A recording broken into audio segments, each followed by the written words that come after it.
করুন, ঢাকার আকাশে ছুটে চলছে এক যুদ্ধ বিমান, যার গর্জনে কেঁপে উঠছে পুরো অঞ্চল। লাল সবুজের পতাকা বুকে নিয়ে যখন এই আধুনিক ফাইটার জেট ঘন্টায় 2000 কিলোমিটার গতিতে আকাশ চিরে এগিয়ে যায়, মনে হয় এ যেন কোনো এক সিনেমার দৃশ্য। কিন্তু এই রোমাঞ্চকর দৃশ্য এবার সত্য হতে যাচ্ছে বাংলাদেশে। নাম ভিক্টোরিয়াস ড্রাগন। চীনের তৈরি এই সেন্দু জেটান্সি যুদ্ধবিমানটি এবার বাংলাদেশে আসতে যাচ্ছে। আর এই খবর প্রকাশের পর থেকে গোটা দক্ষিণ এশিয়ায় ছড়িয়ে পড়েছে আতঙ্ক। বিশ্লেষকরা বলছেন, এটি শুধু একটি যুদ্ধ বিমান কেনা নয়, এটি এক নতুন শক্তির প্রতিধ্বনি।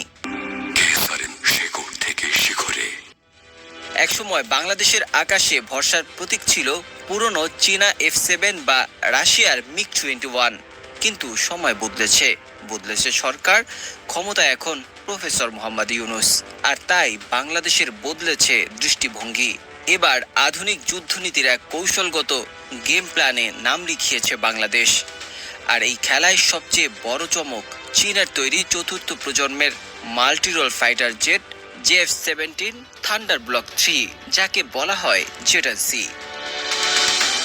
এক কথায় এই যুদ্ধবিমান কম দামে সর্বোচ্চ ক্ষমতার প্রতীক। যুক্তরাষ্ট্রের F-16 সঙ্গে তুলনা করলে এই বিমান কোনো অংশে কম নয়, অথচ এর খরচ অনেক কম। সম্প্রতি পাকিস্তান এই বিমান দিয়ে ভারতের রাফাল মোকাবিলা করে। এখন এই ক্ষমতা বাংলাদেশেরও হতে যাচ্ছে। ডিফেন্স সিকিউরিটি এশিয়া জানিয়েছে, বাংলাদেশ সরকার প্রাথমিকভাবে 16টি জেটান্সি যুদ্ধবিমান কিনতে আগ্রহ প্রকাশ করেছে। আর এর মাধ্যমে চিরচেনা সেই পুরনো F7 জেট থেকে বেরিয়ে আসবে বাংলাদেশ, উড়বে নতুন উচ্চতায়। Air vice marshal Hasan Mahmud Khan ইতিমধ্যে জানিয়েছেন, বাংলাদেশ এখন আধুনিক যুদ্ধবিমান ও হেলিকপ্টার কেনার ব্যাপারে সরাসরি সিদ্ধান্ত নিয়েছে।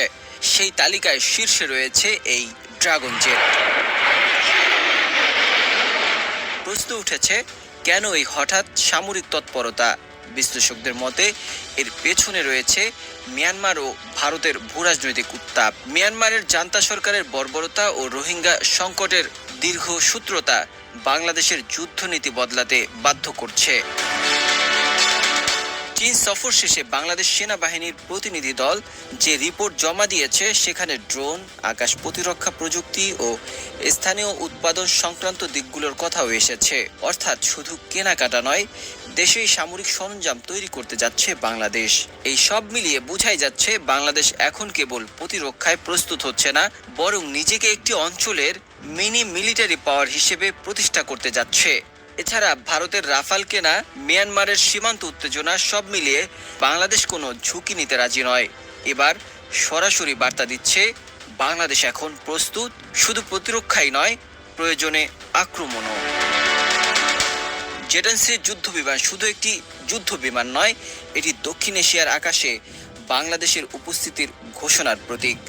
আকাশ কার, এই প্রশ্নে এবার বাংলাদেশও নিজের নাম লেখাচ্ছে। ডেস্ক রিপোর্ট, 21শে টেলিভিশন।